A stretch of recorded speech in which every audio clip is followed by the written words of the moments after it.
On to something equally tiring, but at least a little funnier. Okay, so there are a bunch of things wrong with this. Obviously, the race swapping is stupid, and I mean I don't know who needs to hear this, but the Greeks were not black. I mean, they, like you get people in the Iliad like Achilles who are described as having golden hair, right? Mhm. So if this is the new Achilles, well, okay, this is being done on purpose again. But the second thing that's most annoying is the armor. Yep. What? Okay, right. So the helmet. Let's start with the helmet, right? Is that bronze? No. In fact, that seems to be and I gotta point this out too. His armor appears to be riveted. Yeah. I, I don't think the ancient Greeks actually understood that much about riveting. And even then, why would you rivet a fucking helmet? Um, I mean, I'm sure there are reasons, but no, the helmet's fucking stupid, right? The style is nonsense. That's not a style. That what they're trying to look like is a Corinthian helmet. But I mean, if you just want to Google a Corinthian helmet, you can see why this isn't a Corinthian helmet, right? The shape of the eyes is wrong. The shape of the nose is wrong. The again, the fact that it's made of iron, Yeah. like, like it's not good, right? Okay, fine. Moving on. What is this breastplate? Like, look at the shape of it for a start. Like, look at the like. What is this like? Like swatch that goes down across the sort of top of his chest. Why does it look like it looks? Right? Do you wanna Google quickly the Dendra panoply? Right. So this Bronze Age armor was nothing like this because I mean you'll notice that his shoulders and arms are completely bare, so you know that'd be easy to hurt him on. If this is made of leather, well there we go. This is what Bronze Age armor actually looked like, right?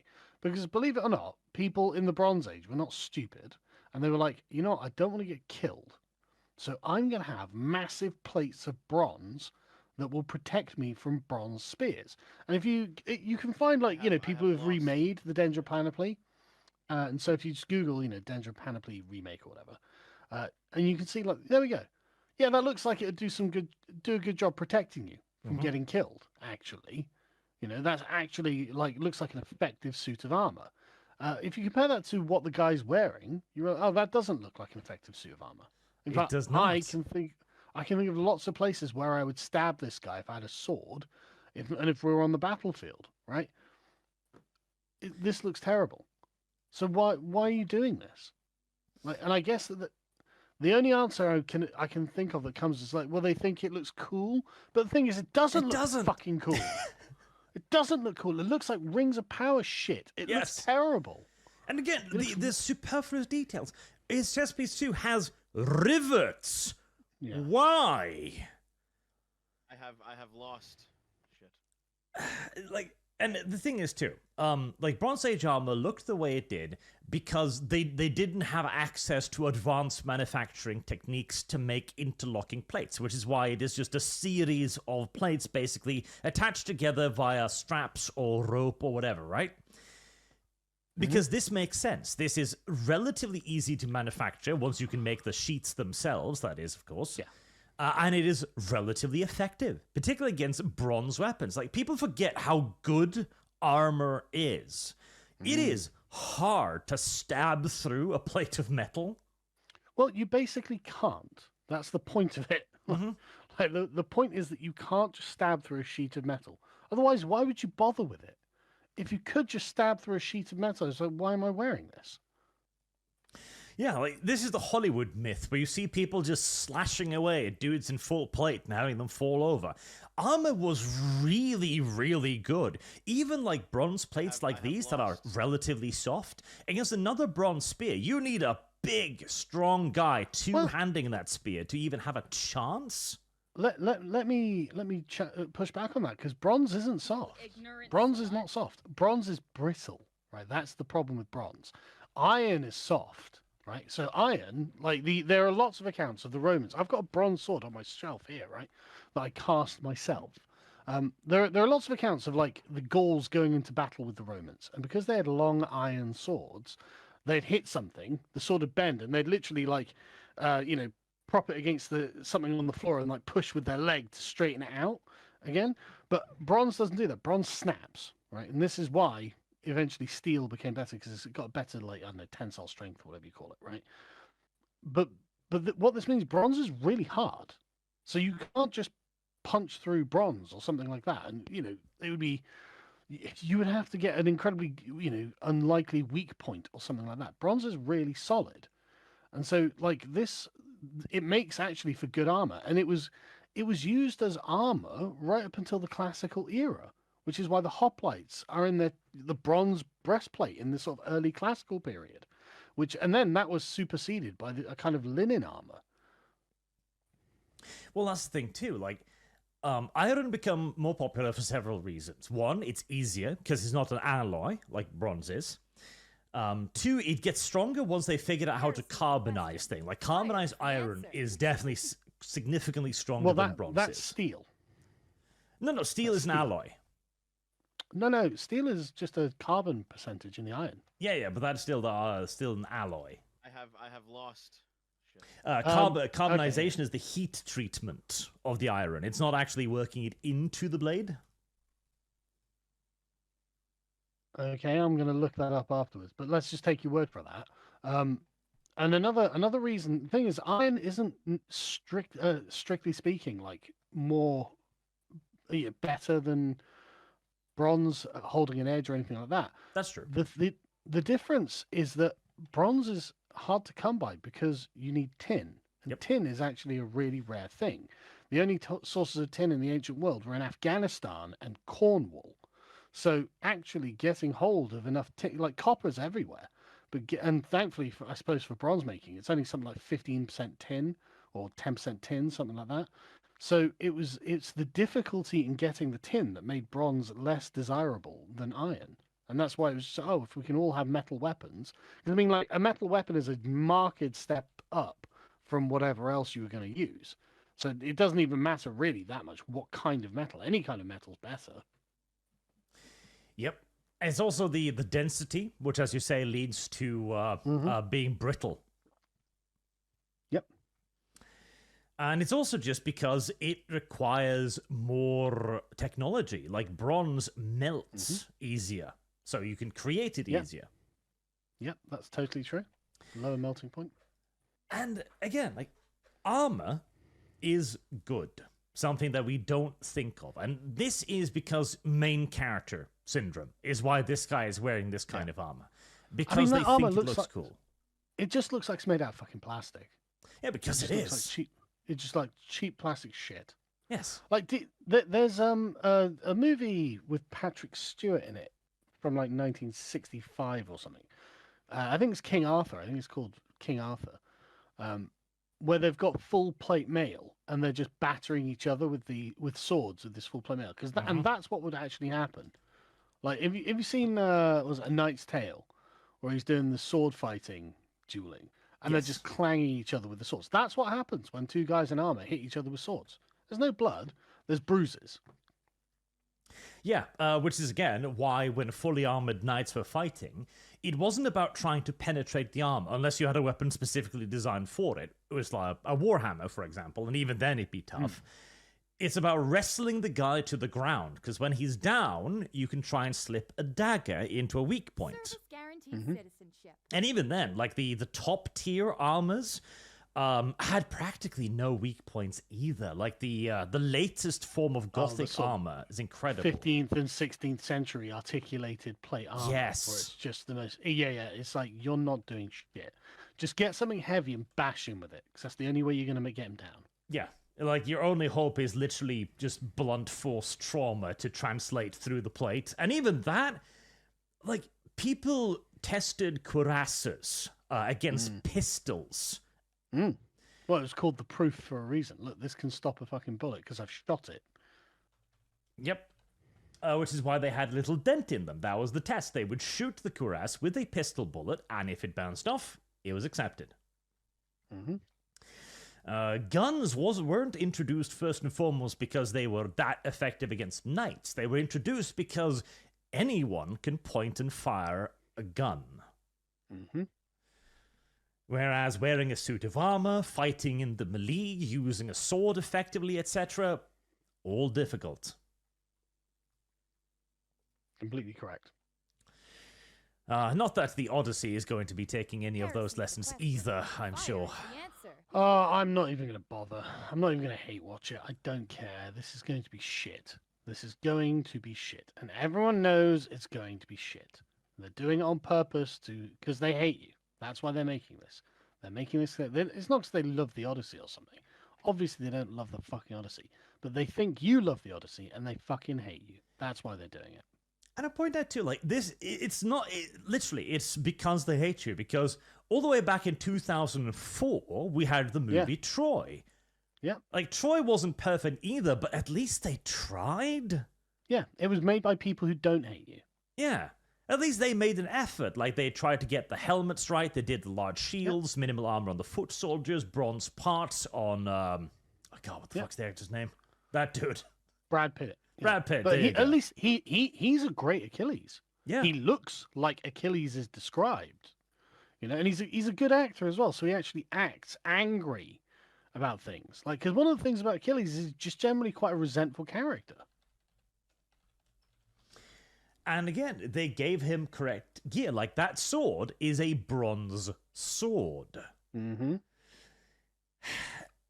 The armor isn't great, just to be clear. That's true. The armor is not great, but okay, I can let it slide, right? Because I mean, like the actual Bronze Age armor, I can see how a Hollywood audience would look at that and go, "What the fuck am I looking at?" Yes, I don't understand this at all, which I totally believe you. I can understand from like an artistic perspective. They're like, "Look, let's go for something that looks kind of like ancient Greekish," and then people get it. That's fine. I can let that go. And even that, they did try more with like the basic foot soldiers who are wearing the more archaic looking helmets. Yeah. At least they tried, And Brad Pitt needs to stand out. He needs to look special, etc. You got to show off his big arms and so on, all that.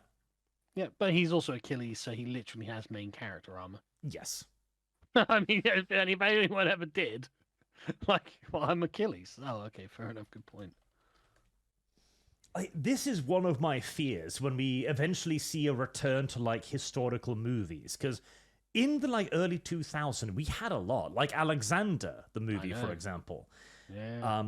Did a real effort in making the Macedonian phalanx look like Macedonian phalanx. I remember like a behind the scenes thing of that, where they actually took like 100 guys and trained them to march in formation and to fight with pikes. Well, you know what? Right, so the Alexander film gets all this stick, and I'm not really sure why, because there's nothing in it that's especially inaccurate, and it tells the story of Alexander's life pretty faithfully. It is not bad. Yeah, and the battle scenes themselves are quite cool. So, like, what's everyone's fucking problem with this film? Oh yeah, like the big battle against Prince Xerxes is beautiful. Oh, there are loads, and the battle against what's his name, the Indian guy, Mario or whatever his name is. It's perfectly good. Yeah, they had war elephants and pikes, phalanxes, and it was fucking crazy. There's nothing wrong with this film. Yeah, it is a good film. It's fun. Yeah, but also I mean, to get Angelina Jolie to play Olympia, yeah, she's exactly the right person for that. Oh yeah, perfect. Exactly. Yeah, I mean, literally, unbelievably beautiful, like Epirot woman who's mysterious and scheming. Yeah, good choice. Honestly, good fucking choice.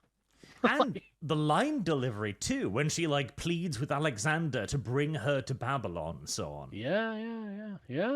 It's just the whole thing is just genuinely good, and it was just like, okay, why are we not liking this, especially compared to what we get now? Well, we didn't understand how good we have it. Now no, we didn't, did we? That's the thing. Like, there are loads of films from 2000s that have aged really well because every other film has just gone straight off the cliff. Yeah, absolutely. And you can see it so clearly in the delivery. Did you watch Gladiator 2? Nope, don't care. You're very lucky because it was Honestly, no luck involved. I was like, right, the people who made this hate me. I'm not fucking watching it. Fuck you. Yep, like from beginning to end, it feels like a poor attempt at aping the first Gladiator. Everything from costumes to set to story to style, all of it is a cheap imitation, a gaudy knockoff. No kidding. Like, I can't even contain my surprise. You know, like, oh, yeah, I hate these people. They're doing it because they think the culture of that time was fundamentally evil, and so they hate you, and so they're trying to make you upset. That's genuinely why they do it. it does seem so. Like even if a Kingdom of Heaven was made today, it wouldn't be the same. It wouldn't work. It wouldn't be delivered with the same kind of interest and respect for the time period. Oh my god! Right. So again, Kingdom of Heaven is one of those films where, at the time, everyone shat on it, and I was like, no, I really enjoyed this. Like The Last Samurai. Like, I really enjoyed this. This is an amazing historic epic. Like the people who made it didn't hate you and wanted to portray both sides of the conflict with dignity and respect. And so what do we get? A dignified showing of both sides. The worst part about this film is Orlando Bloom's acting, right? That is by far the worst part. Because Orlando Bloom has got obviously no talent as an actor, and has never had any training or whatever. And so he's a shit actor. Okay, fine. But around that, you've got this magnificently realized medieval world. Yeah. This is, again, literally because we didn't know what we had at the time. We didn't understand. We were... we had great entertainment on every side. So something that is amazing now is just like, okay, well, you know, we'll nitpick things. Yeah. I mean, now I would totally be like, Orlando, come back. Everything is forgiven. Everything is forgiven. Don't worry. I don't care that you can't act for shit. Yeah. Same with one of my favorite movies ever, Gods and Generals. Got tons of stick at the time of its release. It was too long. It literally, one of the arguments was it was too historically accurate. Like, fuck you. Oh, I'm so sorry. No. Like, this is why I am worried about, the supposed resurgence of historical epics. I just don't know if we can do it anymore. Oh, they're gonna be demented. They're going to be demented because they're going to be made in demented Hollywood where everything is deliberately demented. And it's like, oh yeah, so we're going to do Queen Elizabeth now. Yes, she's a black woman. We're going to do Cyrus the Great. Oh yeah, he was a black man. It's like, oh really? Okay, yeah, that makes sense. Yeah, and it'll be the filmmakers attempting to force in their own views on it. Like, it's not even that. It's not even that. It's the filmmakers trying to fix history. Yes. That's kind of what I wanted to put it, because the Napoleon movie was exactly that, where you've got a person who has no fucking clue who Napoleon is, but has heard vague rumors about what he did, and then just made shit up. Yeah. And the idea that you can cram Napoleon's life into one film. Come on. Like, that is crazy. Yeah, but it's absurd. Napoleon was a gigantic, disgusting simp. That is true. Yes. But you didn't even get that right. No, Napoleon's love life is deeply interesting because, he was in... It's a car crash. Oh, yeah. It is fascinating. His relationship with Josephine, his first wife, she seduced the shit out of him. He was mad in love. He was writing her once or twice every day. You can read his love letters of him writing the most simpiest shit you could ever imagine and then begging her for a letter back while she's off fucking a Cossack. Yeah, it's embarrassing. It's really bad. It's like, Napoleon, you are genuine. Honestly, I find it really insufferable because it's like, this is pathetic. It is. This is the conqueror of the world. He is a pathetic simp. And it's like, oh, sad. Yeah, but I also enjoy the fact that it makes him very human in his weakness. Because he eventually also begins moving past this. He becomes a little bit of a player later on in life. But he does Doesn't she get die? cocked a lot. Does she die? I can't remember if she dies. Josephine does die eventually, I believe. After she is divorced with Napoleon. Right. Because his last wife was an Austrian princess who ended up cucking him for a cuirassier. Oh my God, Napoleon! How is this happening all the time? It's you. You're the consistent link in the chain. Yep. But again, like, Napoleon's life, like, just his romantic relationship alone could be a lengthy series, a drama series. Yeah. And yet, they have the greatest strategic mind of his era grabbing a fucking sword and charging the British lines at Waterloo. Yeah, and it's very annoying because Napoleon wasn't a front combat general. I mean, there are lots of people in history who were. He's just not one of them. Yeah. And that's, like, it's a different era. You can't do that when you have 100,000 men with rifles. It doesn't work. You just get shot. It's too fucking dangerous, you morons. Yeah, like, the very concept of it, the idea of the general leading from the fronts, of course, to inspire his men, right? Yeah. But to do that, they've got to know you're there. The Battle of Waterloo was an enormous conflict. You couldn't see from one side of the field to the other. Fire is the answer. Yeah, and moreover, like, even if you could, as soon as one rank starts firing their guns, that's it, and no one can see anything. Yeah. Right? Because it produces huge amounts of fucking smoke. Yeah. Like, literally, even if Napoleon was leading a charge on the other side of the battlefield, somebody 100 meters away couldn't be able to tell. Yeah, it's really stupid, and it misses the point. Like, what you want is, like, Napoleon and his marshals poring over maps of dispositions, and there's someone coming in and going, no, the right flank has gone, my lord. Oh, my right, bring in the reserves, and then, do the blah blah blah. You want strategy, because that's how it worked. Yeah. And it needs to be a tense, drawn-out affair. Like, the Battle of Waterloo should be a movie in itself. It lasted all day. I mean, there are movies of the Battle of Waterloo. Yes, made by the Russians, of all due absurdities.